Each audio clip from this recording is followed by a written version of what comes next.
Ең бірінші осы батыста қуаңшылықты, елде қымбатшылықты біздің де жүрегіміз қатты уайымдады. Сонымен қай жағынан үлес қоссам деп енді жан-жақты ойландым, бірақ ешбір жолын таба алмадым да. Сол кезде осы Сарыағаштан құрмет бауырлар бас көтеріп кетті. Содан барып біз сояққа кішігірім жәрдемдерімізді қаржылай беріп жүргенбіз.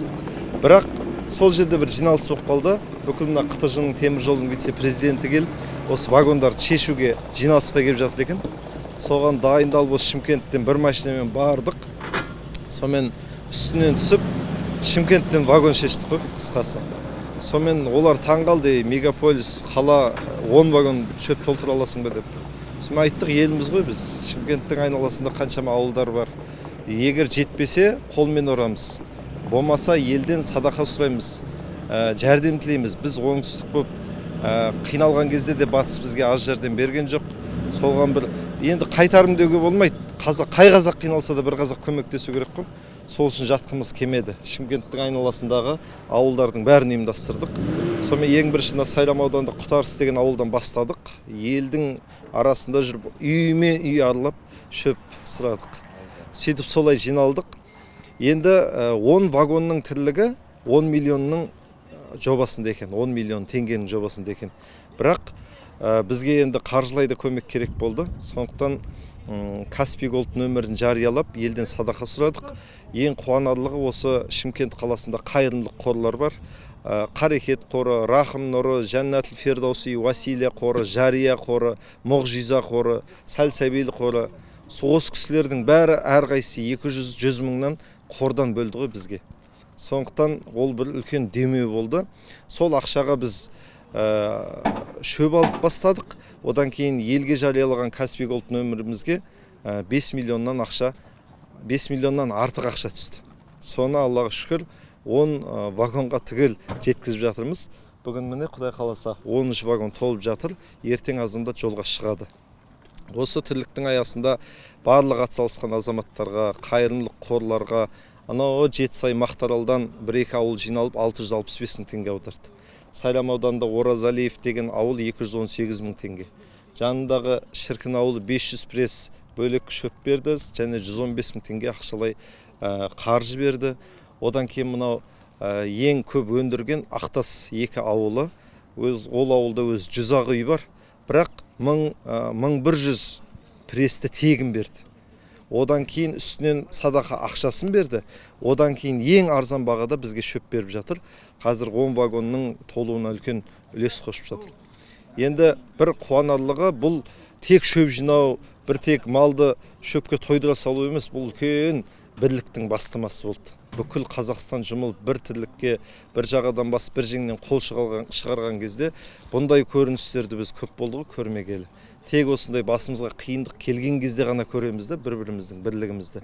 Негізі аса бір үлкен жақсылықтарда да осылай біріксек, алынбайтын қамал жоқ деп ойлаймын. Және бір қуанарлығы, жаңағы осы Шымкенттің айналасында бидай егіп жатқан бір Жомарт деген ағамыз өзінің атынан 500 кило бидай берді. Ленгірде Бақтияр деген інім бар еді, ол да 500 пресс өзінің атынан берді. Енді 500 пресс, 1000 пресс деп оңай естілгенмен оның әрқайсысы 1000 теңгеден. Сонда 500 пресс алған берген адамдікі 500 мың, 1000 пресс бергендікі миллион тірлік екен. Сол үшін елдің жинаған 5 миллион қаржысымен біз бүгін 10 миллионның тірлігін жасаппыз. Шөп сұрадық, жем сұрадық, бидай сұрадық. Аллаға шүкір.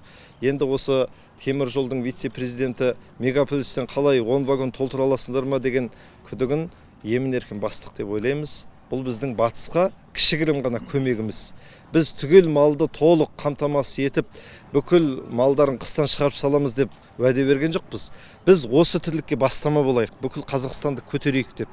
Қазірге дейін Аллаға шүкір Алматы облысы бізге хабарласып шөп артып жатыр. Қарағанды облысы, Қостанай облысы арқалықтан вагонды да шешіп бердік, тегін қылып. Со жақтан артып жатыр. Енді Оралдың ерікті азаматтары мынандай рулон-рулонмен шөп жинап бастап кетті. Енді осы оңтүстікті ертең 25-іне, 26-сына түгел аяқтап, оңтүстік өңірін, Түркістан облысын түгел аяқтаймыз. Өйткені 80 вагонға жоқ шөп кетті бізден. Енді өзіміздің де нарығымызды қымбаттатып алмайық. Сөйтіп біз осыдан кейін Оралға көмектесеміз. Оралдың жол қаржысын түгел біз шешеміз деп отырмыз, Алла қаласа. Bismillahirrahmanirrahim. Alhamdulillahi Rabbil alamin. Ve la akibatu lil muttaqin. Ve salatu ve selamu ala seyyidina ve nebiyina Muhammed Mustafa sallallahu aleyhi ve sellem ve ala ahli bayti ajmain. Assalamu alaikum қазақ елі.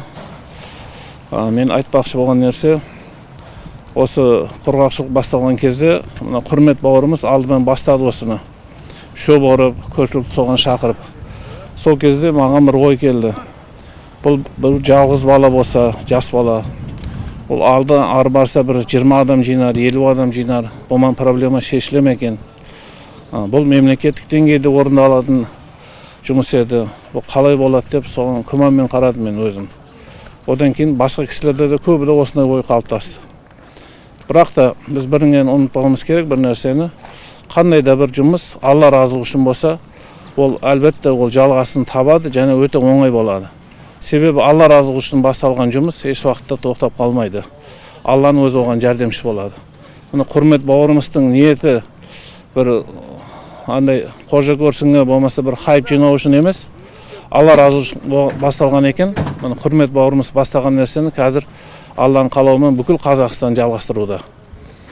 Осы жерде өзінің уақытын бөліп ұйықтамай күні-түн жүрген бауырымыздың бірі мына Қажымұқан бауырымыз. Марат бауырымыз, басқа қорлар, мына қанша белсенділер біз танитын, танымайтын ат салысып жатыр. Баршасына Алла разы болсын, екі дүниенің жақсылығын берсін дейміз.